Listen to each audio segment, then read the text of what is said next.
Anda menyaksikan Special Report bersama saya Syarifah Rahma. Pemirsa, Presiden Joko Widodo dijadwalkan akan meluncurkan geoportal kebijakan Satu Peta 2.0 pada Kamis sore hari ini. Geoportal Satu Peta 2.0 merupakan peta canggih yang memuat berbagai data geospasial di seluruh Indonesia dan dapat diakses oleh publik.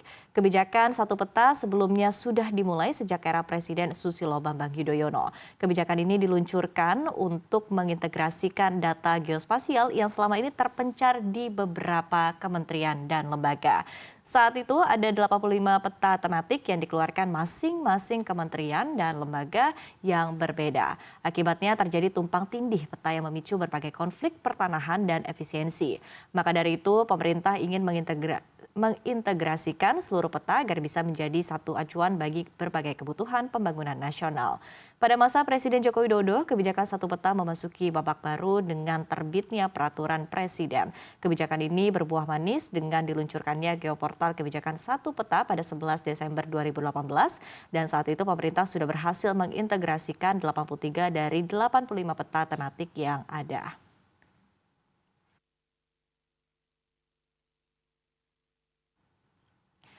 Ya, Kemenko Perekonomian meluncurkan geoportal kebijakan One Map Policy atau kebijakan Satu Peta. Tidak hanya itu, pada 18 Juli 2024 hari ini juga akan dipaparkan hasil capaian PSN dan KEK. Seperti apa detailnya kita akan simak laporan dari jurnalis CNBC Indonesia Dina Gurning bersama dengan juru kamera Ajat Huddianto langsung dari St. Regis, Jakarta Selatan.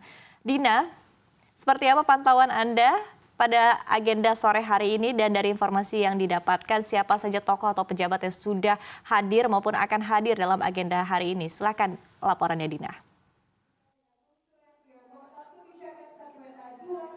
Ya pemirsa dan juga Syarifah, hari ini menjadi sejarah besar bagi perkembangan teknologi di tanah air, di mana hari ini Indonesia secara resmi telah memiliki sistem peta canggih yang komprehensif dan juga detail bernama kebijakan Satu Peta atau One Map Policy. Di mana geoportal kebijakan Satu Peta 2.0 ini merupakan pemutakhiran program Satu Peta yang sudah diluncurkan oleh Presiden Joko Widodo pada lebih tepatnya 11 Desember 2018 lalu dan terus dimatangkan atau terus dipersiapkan selama beberapa tahun terakhir.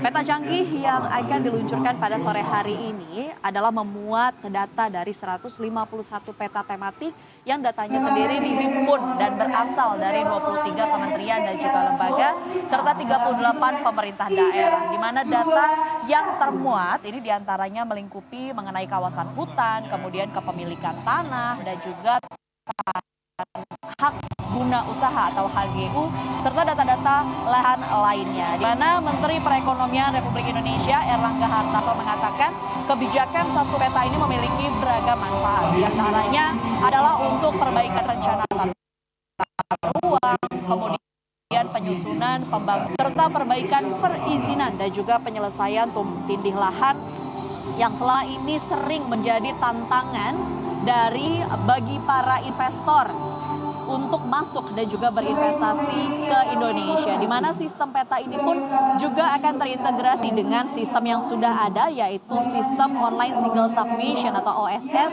untuk mengajukan perizinan usaha. Sebab melalui peta dasar skala besar yang lengkap ini akan membuat sisi perencanaan pembangunan ini semakin terukur ke depannya dan juga proses investasi juga akan semakin mudah tentunya karena adanya kepastian lokasi berusaha sesuai dengan detail peta yang diresmikan pada hari ini. Selain itu celah untuk terjadinya suap ataupun pungli untuk memperoleh izin usaha dan juga pengukuhan lahan ini juga dapat dihindari karena memang data peta sudah terintegrasi dan tidak lagi terjadi tumpang tindih. Di mana menurut data Badan Informasi Geospasial sendiri melaporkan luas tumpang tindih lahan adalah tersisa 57 juta hektar pada tahun 2024. Di mana luas lahan tumpang tindih ini sudah berkurang sekitar 20 hektar dari 77 hektar pada tahun 2019 dan akan terus ditekan dengan adanya One Map Policy ini. Nah, Syarifah dan juga pemirsa, kebijakan Satu Peta ini juga akan menjadi warisan kebijakan ekonomi dari pemerintahan yang lama, yaitu yang dipimpin oleh Presiden Joko Widodo yang perlu terus dikembangkan di era pemerintahan Presiden yang baru di bawah kepemimpinan Prabowo Subianto, di mana pengembangan ini rencananya meliputi penguatan dasar hukum, kemudian pelaksanaan program itu sendiri berdasarkan hukum, penambahan jenis peta tematik hingga pemanfaatan teknologi terkini yaitu artificial intelligence atau AI ke depannya.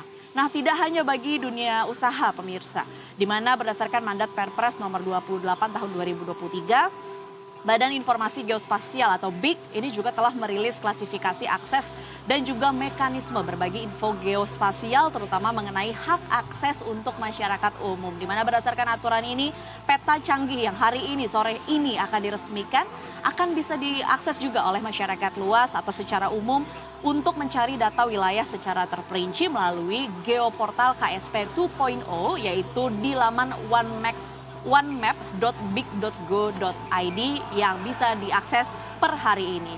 Di mana acara bertajuk peluncuran geoportal One Map Policy 2.0 dan White Paper OMP Beyond 2024 ini juga akan dibarengi dengan penyampaian laporan hasil evaluasi nasional, capaian PSN dan juga KEK, di mana pada sore ini digelar di The Saint Regis Jakarta.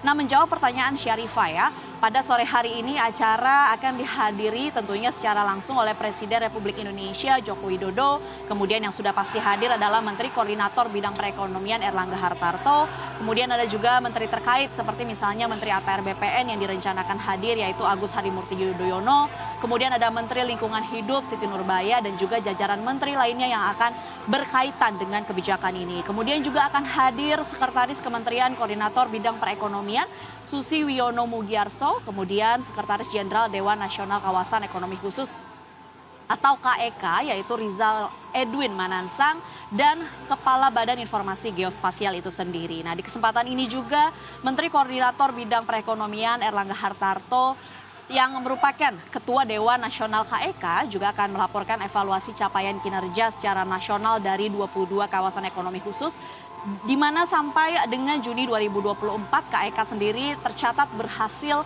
merealisasikan investasi yaitu secara kumulatif sebesar 205,2 triliun rupiah.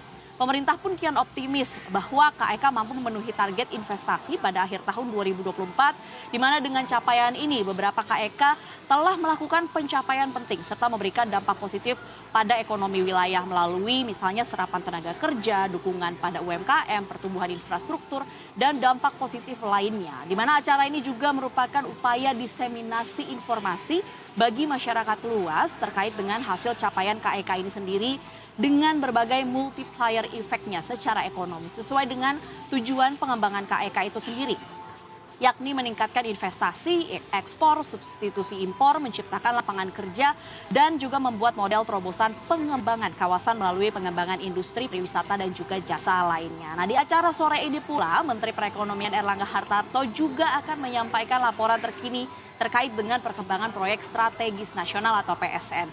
Di mana secara kumulatif dari tahun 2016 hingga Februari 2024 ada 195 PSN yang sudah beroperasi penuh dengan nilai sebesar 1.519 triliun rupiah. Sedangkan ada 77 proyek dan juga 13 proyek yang masih terus dalam tahap proses konstruksi dan juga pada malam hari ini atau sore hari ini juga akan ada pemberian penghargaan bagi KEK dan juga PSN dengan kinerja terbaik. Pemirsa, kami masih terus menunggu acara pada sore ini dimulai, namun sementara informasi yang bisa kami sampaikan demikian, kembali ke studio.